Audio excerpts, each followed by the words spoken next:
भगवान छूट न बजावे दुम दबा क। इस साड़ी तो बहुत मोहक बता रहल छी, अते में तो आधा बाजार आबि जेते। सेठ जी तो जाओ आधा बाजार लौकाओ, ये हमर दुकान छै। हाँ हाँ हाँ जा रहल छी। अत थोड़े ना बैसल रहब हम खुट्टा गाड़ क। Happy Holi, happy Holi, happy Holi, happy Holi तुलसी।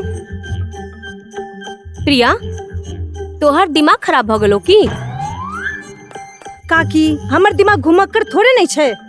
अरे बाबड़ी, आय होली नहीं दिवाली छे, Diwali.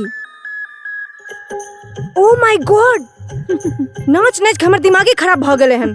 Happy Diwali Tulsi. Same to you. अच्छा प्रिया, ये बताओ अहाँ के बेटन दिवाली के की तैयारी चल रही है? भौजी धमाल होय वाला छे। बस एक बेर बाबू हमर ड्रेसेस ला के आबि जाए ना, तखन देखब की लगइए अहाँ के प्रिया। लेकिन एगो बात के टेंशन छे, बाबू पता नहीं केहन ड्रेसेस लेके एथिन। तो चिंता किया करे छे प्रिया? माया प्रसाद जी के पसंद भले ही नीक नहीं होए, मुदा जखन ओ खरीदारी करे छथिन त दिल खोल के करे छथिन। काकी दिल खोल के खरीदारी करे से की होय छे? जेब खोल के खरीदारी करे के चाही ना। ओनाहु माया काका के दिल जे छे हुनकर जेबे में तो रहे छे। अहाँ चुप रहू, अहाँ दोसर के जेब देखे कौन काज गे? प्रिया, इहो ने जान कत्ता मर गेले। माँ हम जीबै छी, आई एम स्टिल अलाइव। तू अत्ता बैस के गप मार रहल छा और ओते काज की करतो तोहर नौकर? माँ काज नौकरे करे छे।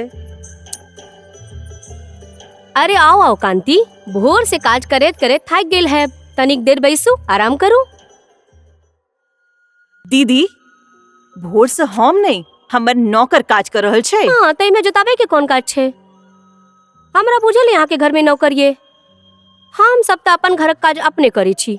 हाँ, अहाँ सबके नौकरी करे के जे आदत अछि। आप देखू ना, शांति प्रसाद जी कॉलेज में नौकरी करे छे, कैलाश सरकारी नौकरी, और बचलो अहाँ सब तो भाई अहाँ सब तक घरक नौकरी करे छी।